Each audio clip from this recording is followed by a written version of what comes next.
Preparedness content sits in a crowded space where the same core scenarios repeat: prolonged power outages, supply interruptions, and periods where normal services become unreliable. In that problem space, the practical question is rarely what could happen, and more often, what becomes hard when electricity and logistics are removed. Modern households are built around powered systems. Water is commonly tied to electric pumping and treatment. Food storage assumes refrigeration. Communication assumes charged devices and network access. Transportation increasingly depends on electronic controls. Even basic transactions rely on payment networks. When those dependencies fail at the same time, the difficulty compounds quickly because each workaround tends to rely on another system that is also unavailable. The most common effort-heavy response is gear accumulation: generators, solar kits, battery banks, radios, specialized food storage, and defensive equipment.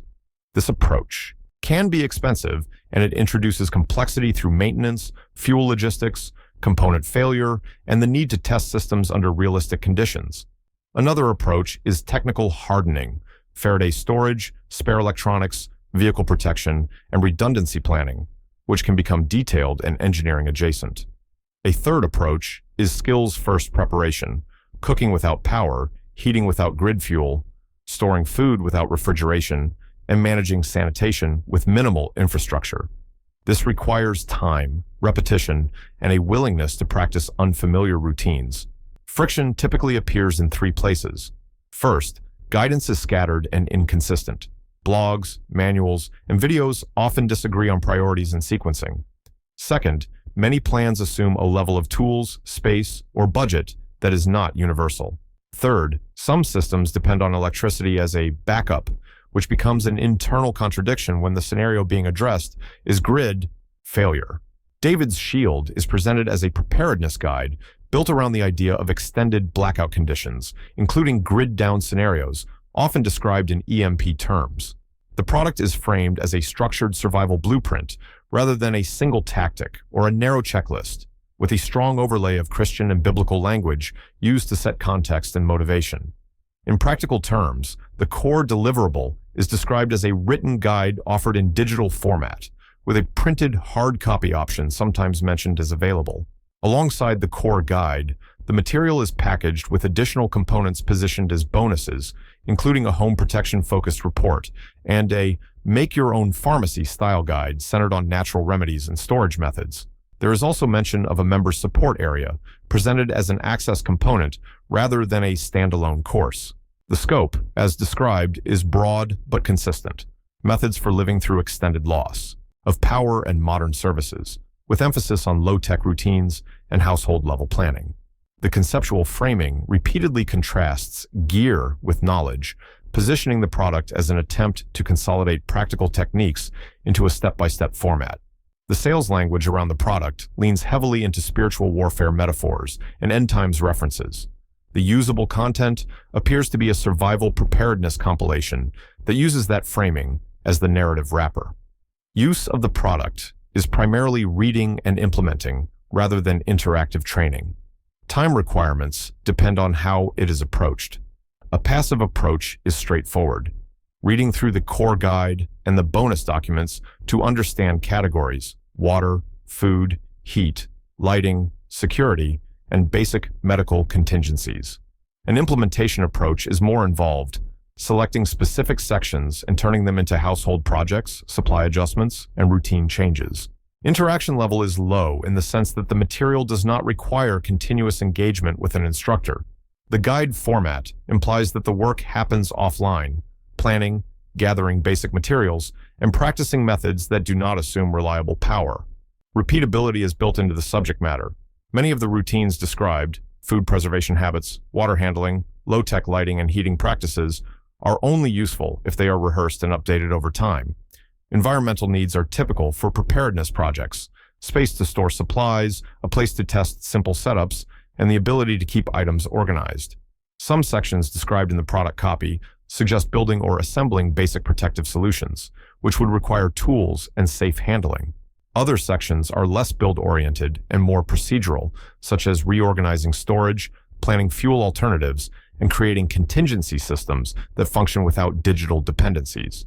If the Members area is used that introduces an optional layer of interaction through questions and community support. That component changes the effort profile slightly, more touch points, more ongoing engagement, but the core product remains a guide-first system rather than a course-first system. David's Shield makes the most sense for people who prefer a single, consolidated framework over piecing together advice across many sources, and who want a structured document they can reference during planning. It is also a logical fit for those who have limited tolerance for high-tech solutions and want methods that still work when electronics are unreliable or unavailable. The religious framing is not a minor detail. It is central to how the product is presented.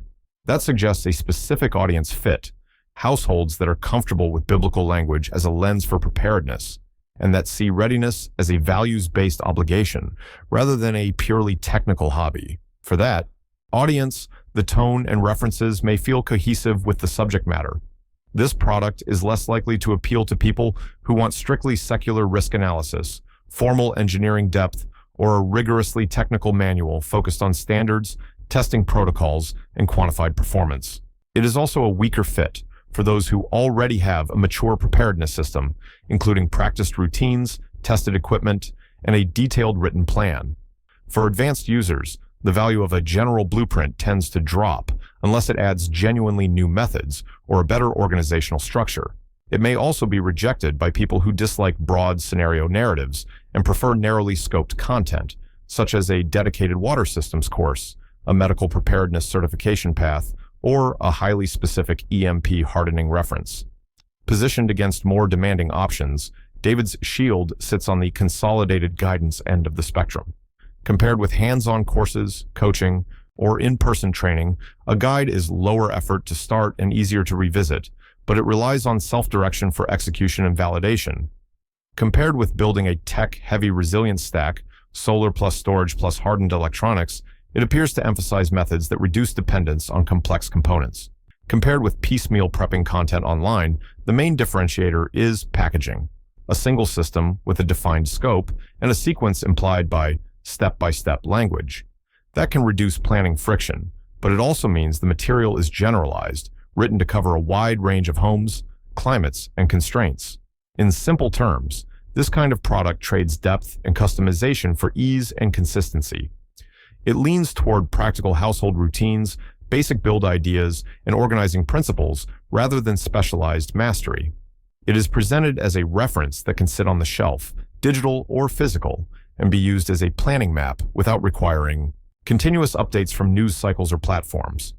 The framing remains fixed, a grid-down preparedness blueprint presented through a biblical narrative lens, packaged as a guide with bonus documents and optional community access, leaving the remaining work, selection, implementation, and practice to the household that chooses to use it.